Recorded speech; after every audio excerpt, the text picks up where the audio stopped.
welcome everybody. Let's talk real estate. Your weekly BS with Barry Saywitz about the current commercial real estate market here in Southern California. As we take a no BS look at both sides of the issues driving this market today to find the best solutions going forward. With our man in the middle, Barry Saywitz. Hey, Barry. Hey, good morning, Paul, and good morning to all of our viewers and our listeners out there. It's Tuesday. We're back here again. We're talking real estate. I am Barry Saywitz, president of the Saywitz Company and managing partner of Saywitz Properties. And if it's one thing I've learned in my 30-plus years of doing this, it's to try and surround yourself with good people, get informed, make good decisions, and we're going to try and do that again today, and we'll try and enlighten you, and if we can't do that, we'll try and make something up that'll make you laugh, at least at the end of the day. Before we get going, though, I do want to do a shout-out for everybody since it is Thanksgiving week. Happy Thanksgiving to everybody out there. Thanks for tuning in again, and enjoy your time with your family, and be thankful for the things that you do have.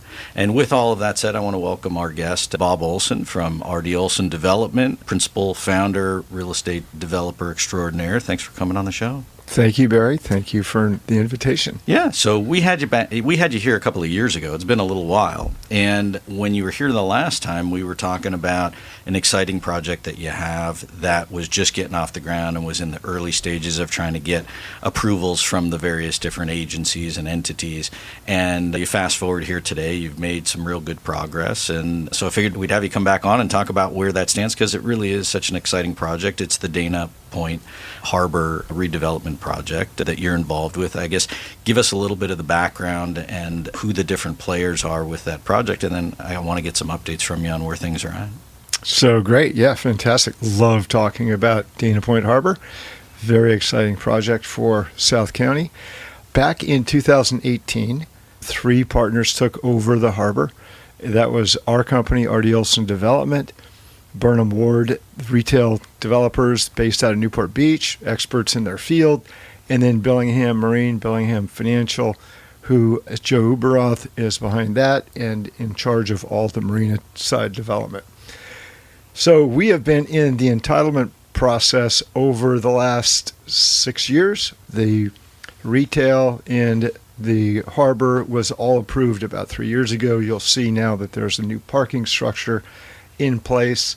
We are about ready to start the retail side. The hotels were approved finally in June. We were 6 years in the Coastal Commission. Wow. You would think it would be an easy one to get done, given what we're doing, 2 hotels. And what's crazy is 6 might seem the fast track compared to some other projects that I've heard about. Lido House took us about a year to get through Coastal, so we felt like this was a lot. But there was a lot to it. They wanted to see affordable lodging, so one of the hotels is a considered affordable lodging. We're turning, I don't want to say lemons, but an affordable hotel into kind of a hip and cool hotel with a small rooftop bar on it, sitting on the waterfront. The Dana House is a 130-room, think Lido House hotel. Right. On the waterfront with a rooftop restaurant and bar. So it really is opposite ends of the spectrum. You've got this affordable, more boutique-ish kind of hotel, and then you've got this very high-end hotel. So you got both options if you want to shell out or not. Yes. And then I'm guessing the retail component of it will be all across the board as well. A variety of restaurants at the end of the day, retail shopping, touristy stuff. It is about 130,000 square feet, all built out. Burnham Ward, they're really the best in the business, certainly in Orange County, of bringing in the restaurants and shops and some of the things they've done, even though it's outside of Orange County. LBX is a great example of what they've done and curated. They're more curators, and I think it's going to be very exciting for Dana Point and the residents there. And I was looking at the videos and stuff online. The whole concept is that you can walk around and experience the whole thing, and then the vibe is really tying in native plants from California and boardwalks and shiplap and the things that are really to the beach and the marina kind of environment to keep that theme with it. So if you see the images, what's going to be there versus what's there today. Yeah. 50% of the waterfront along where the retail is boater parking, and including in the hotels. So there's boater parking in front of the old hotel that we've been running now for 6 years, 7 years now. And so all of that all the buildings come to the waterfront, or we create parkscape between the waterfront and the buildings. All the boater parking's on the other side. Some of the boaters are a little disappointed, but I think that the community in general is very happy with what they will get from this. So it's more activity, waterfront based. The hotels now coming to the waterfront versus sitting behind the boater parking. Okay. And then but the marina got expanded as well, and so you push the long-term boats a little further away to a different area, or it's in the same spot as it was before? No, Joe's company, Bellingham Marine, they have relaid out the harbor for better access for boating. We have handicap access now to the docks, which has never been before. We have public access down to some of the docks so that you can get in, bring your own watercraft down to the water side. It's really spectacular. Yeah, and it really will be an all-encompassing experience, and I think it's really going to add to Dana Point as a destination. Not that it isn't already, but it gives people another thing to go there and see and experience. Yes. Yeah. So what does timing look like? Because this thing's been going on for a while. What's the next phase, and then where do you see it going to get to fully finished? It's a very complicated project. You think about it, we have to stay open. You have to have access for boaters to their boats.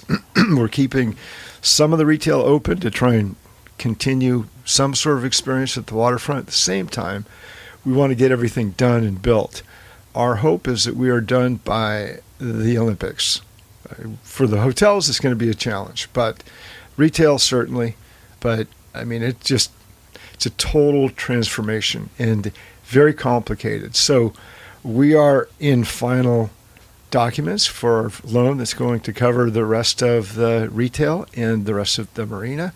The hotels probably won't be able to start until Q2 next year. And I saw it. It's a lot of phasing. It's kind of remodeling an apartment building with a bunch of people living there. You got to keep moving people around and putting up barriers and making sure everybody's okay, and as opposed to just blow and go or just knock it down and start over. Yeah, if it was just blow and go, it'd be much easier. Of course, and if you didn't have the complainers along the way. Yeah, but for the most part, everyone's pretty excited about what we're doing. Look, the end product is certainly way better than where it started, and you just got to muddle through the interim piece and get to the end game as quickly as you can. So it's exciting, and the city's behind it, right? Obviously now Coastal Commission on board with it, and really I think the whole community as a whole is going to benefit from the draw and from the revenue and from just getting Dana Point even more exposure. Yeah, no, it's very interactive. Each of the uses are intertwined with each other. Hotel experience down to the retail, the various restaurants, you name it. I can't say who is about to sign leases or who has, but Burnham Ward will release those names as it's appropriate. But it's pretty exciting.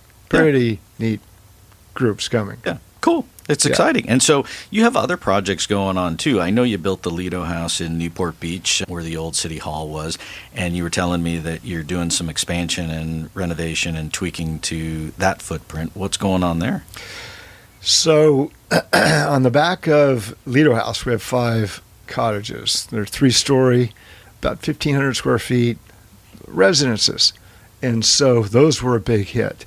Actually, what we did is we took 5 different local designers to design each cottage in their interpretation of what our lifestyle is in Newport Beach and beach communities in Orange County.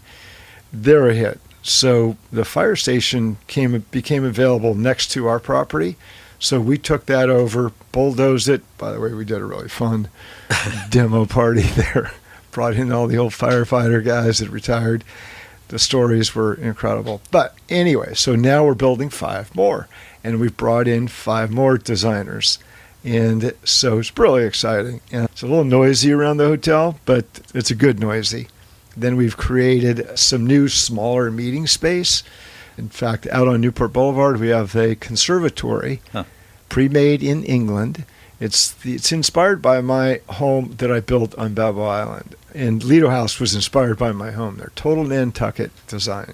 And so the conservatory is really a part of that.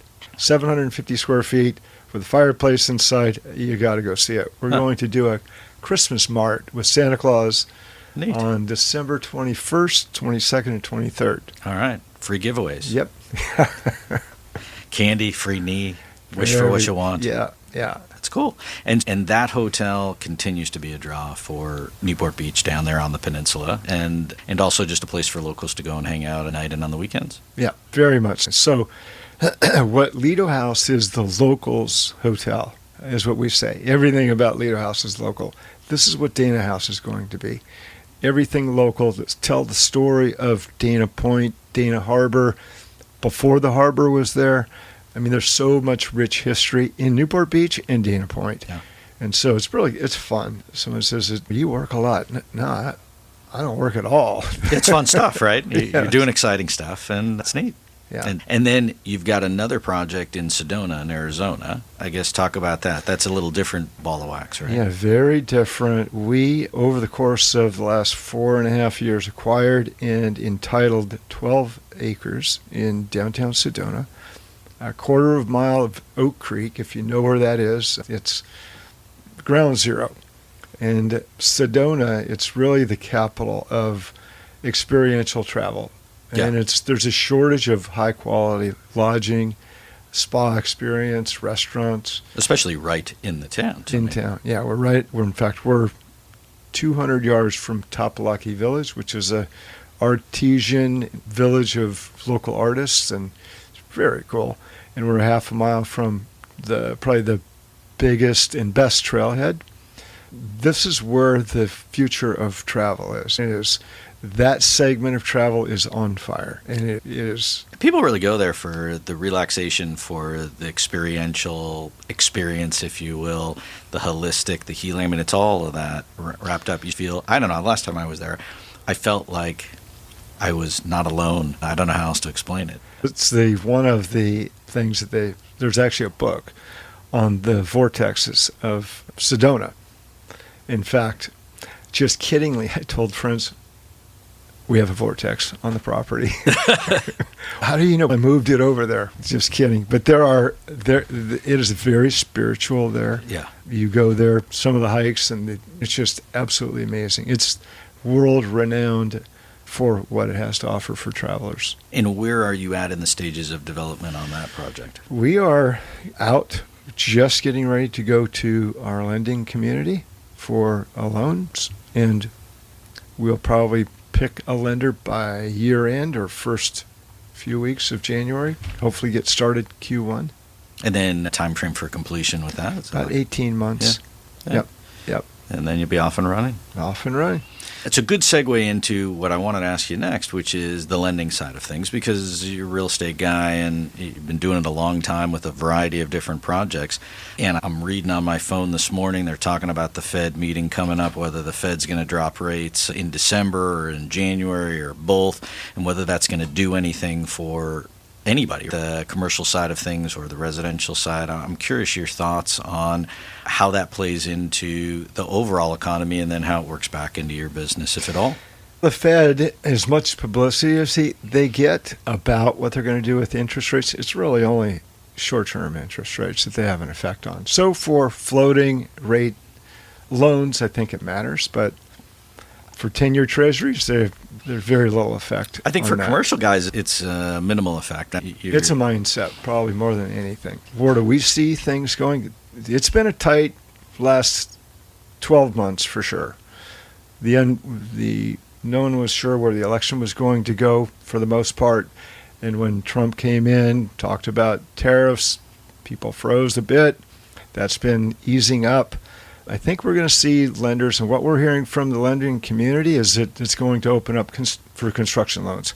Construction for hotels is probably the hardest to get done. We've refied 2 or 3 hotels in the last 12 months, no problem. But low leverage, right? So favorable interest rates, and so no, not a problem. Get a construction loan. Different ballgame. Yeah, there's no leases signed. It's just I need money. I got nothing really to show you. Then I'm gonna build it. You got to be pretty optimistic to be a hotel developer. And the history of you've got a relationship with the lender, you've got a track record, all those great things which you have, still runs up against headwinds in today's environment because you still have banks that are just gun shy about trying to make a mistake. Yeah, the very big banks are the most gun shy. Yes, I found that. And they stay in the lane. So if you're outside the lane, which I am like 3 lanes over here, it's a difficult conversation. And then the big banks say, look, why do I need to do this? I really don't need to do this. And then the smaller banks, it's just a struggle to stretch. Yeah, but there's optimism even at the big banks. That's where direct discussions. I feel like they want to lend, but then they, at the end of the day, getting them to lend on some terms that make any sense is a different story. Yeah. And I think going forward, hopefully if the rates come down, it'll ease things up a little bit. I think on the residential side, I'm curious your thoughts.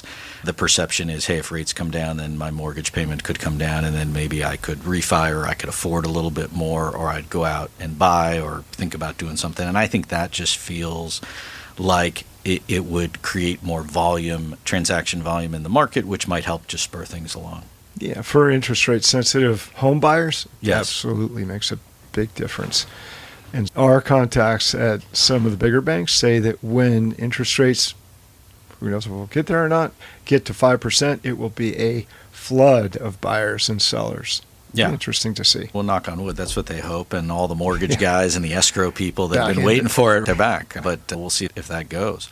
And then in terms of just when you are building stuff on the construction side, what are you seeing in terms of cost of construction, cost of labor, and then how does that factor in with inflation, tariffs, and wages? Those are all factors that just run up the cost. As we also have a construction company, right? RD Olson Construction, based in Irvine. And we're still busy. What's the cost of construction? How busy are you? I think the cost of construction is related, certainly cousins, of how much work is going on in the industry. Things have not seemed to have slowed down for our company, but I think the industry is flat for commercial construction. You would think, given all the construction loans and dearth of construction lending, that it would have slowed down. But we have the 10th largest project under construction in Los Angeles. It's a hotel complex and mixed-use project. But so back to cost of construction. It reflects essentially inflation, right? Yeah. And so we had some big years, 8-9% inflation. And I don't find that it got reeled back so much. Like once it creeps up, it's just hard to reel it back. I think with certain sub-trades and people are more desperate to work or they want to work, then maybe they come back and they sharpen their pencil. But with the overall cost of things, nobody says, you know what, it's better than it was before. I'm gonna dial it back. I don't see it. Yeah. We did see cost of construction come down with the financial crisis, about 20% over a 2.5 year period. Unless we see a substantial downturn, I don't think it'll go back. So then you add that into your overall formula to try and get your return and things at the end of the day, and it's just another challenge. There's a little line item on the budget called inflation. Yeah, and you got to put that in there. And then if you don't, you're going to get bit. So I have a line item on my budgets. It's called insurance. And it's just a big question mark because you don't even know what it is or if you're going to get dropped or if it's going to go up 3% or 300%. Do you find that on these bigger projects or not so much because it's really, you have more scale? Yeah, no, insurance we've been okay with it. It's not cheap, especially when they want earthquake insurance and but for fire, we're typically in places where fire is not an issue. Yeah. And if it is an issue, it's completely through the roof. And then for existing projects, as opposed to the new stuff, you don't have an issue because everything's new and it's nice and it's all to code. You got an older building, and then they come back and want you to upgrade it, and then you're stuck doing improvements and that you didn't know about just to keep your insurance in place. Yeah. And what's your prognosis for the economy as a whole in Orange County? And we have people in here all the time from various different aspects of life, and everybody says, look, this is long-term, it's a place to be. I'm curious your thoughts on, you've been here a long time, and you're here, and you live here, and your business is here, so. Yeah, we live in a bit of a bubble. We do. Right? In Orange County relative to the state of California. We were up in L.A. County yesterday, actually city of L.A., looking at a big project. And when I look around, it's a bit frightening. And I'm concerned. We have one existing hotel in LA County. It's actually in Glendale, downtown Glendale, done fine. The city has seemed to have done a good job, but when you step outside of Orange County, it's a different ball game. And so we travel to Dallas, Texas. My daughter's a senior at SMU. The place is on fire. Yeah, cranes are in the air, building office buildings of all things. And not land constrained there, and not governmentally constrained. Exactly. Right? So yep. Frees you up. Yep. That said, there are more hotels rooms planned in Dallas than anywhere else in the country, with easy entitlements and easy to get done. Not necessarily the best for developers. Great for the consumer, though. Yeah. Right? And then we'll see if it gets overbuilt and see how that goes. But there's no question there's better places to do business than California. It's sad to say. Grew up in the Bay Area, San Francisco Bay Area, and to see what's happened there. Now, we've gone into San Francisco looking for opportunity, given the way things are turning around. I was a kid, grew up going into San Francisco. We'd take Bart into the city and spend the day as kids, ride the cable cars, take elevators up, sneak our way into buildings and take elevators at the top. But it just went down into the pit, but coming back strong. AI is saving, I think, downtown, parts of downtown. There's some hope. There's some sparkle of light coming through in a few places. But again, back to Orange County, we're very fortunate to be where we are. Really. And there's some other big projects on the horizon for other parts of Orange County to bring tourists and bring people not only in the western part of the United States, but internationally as well. I find that Orange County as a whole draws from really everywhere, right? You got people from Asia, you got people from Europe. They all like to come here. And what most of our residents don't realize is the amount of tourism that comes here. And we're in the lodging, we're in the hospitality space, and we see it. So what we're seeing is that the upper end of the hotel lodging business is what's thriving. It's actually 6-7% growth, whereas the 3-star and below is flat, and say a Fairfield Inn they're struggling. But the Lido Houses of the world and above doing very well. And correct me if I'm wrong, but it's about the experience for people, right? So it's not just a hotel that you're building an experience for people to come, and then they take that away with them and they tell their friends and their family, and then they want to come back. Yeah, and so most of our hotels are focused on tourism and business travel. Lido House, let's say you want to do a corporate board meeting for 15 people. You come on a Tuesday, everyone's leaving on Thursday. A couple of the executives say, you know what, wait a minute, I'm going to call my wife and actually bring the kids down. We're going to stay for the weekend at Lido House. Or vice versa. Someone comes for the weekend and they decide, wait a minute, we're going to do our board meeting here in a couple of weeks. It's a good draw, and that makes perfect sense. In terms of future opportunities for your business, you're obviously out looking at other things and other opportunities. Do you find that the other opportunities that are out there are other folks that are either struggling that want to unload things, or is it other partnerships that are breaking up, or is it all of the above? What are the deals going forward these days? For us, we're looking at repositioning over the last few years, repositioning a few hotels, but we're really best suited to build new. Yeah. New always wins. You can't unbuild some of the problems there's some dinosaurs out there in our business, and I just don't know what you can do with them. There's so many rooms, and so our focus really is new build. And so what we're seeing is there's a number of projects that have been approved. Some make sense in our space, and we're kicking the tires and looking at taking them over, or they've struggled to get financing, or they're just deal fatigue.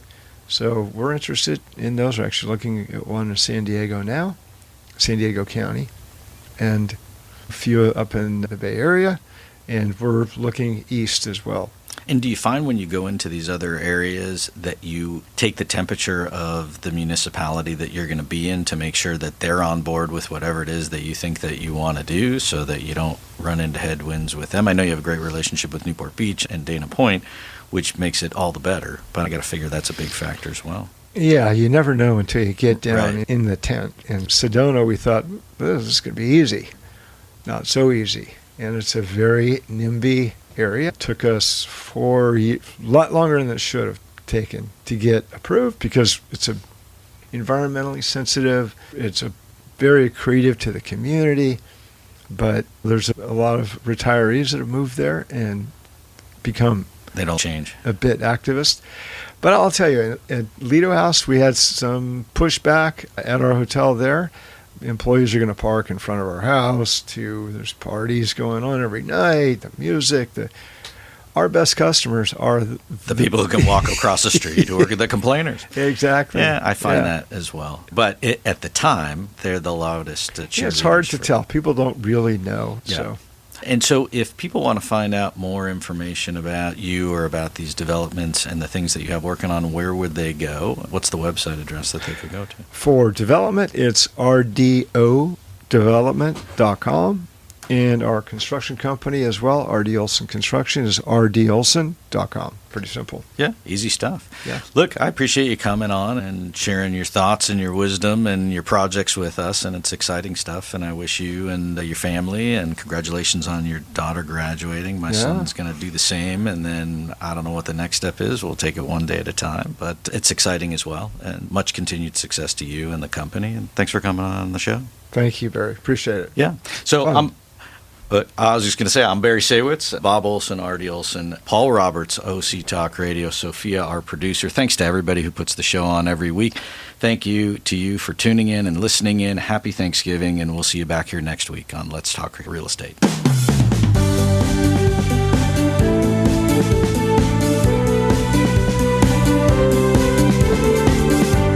There you have it. You've been listening to Let's Talk Real Estate, your weekly BS with Barry Saywitz about the current state of the real commercial real estate market right here in Southern California. On Orange County's only community radio station, OC Talk Radio, streaming live from our studio here at the University of California Irvine's Beale Applied Innovation Center.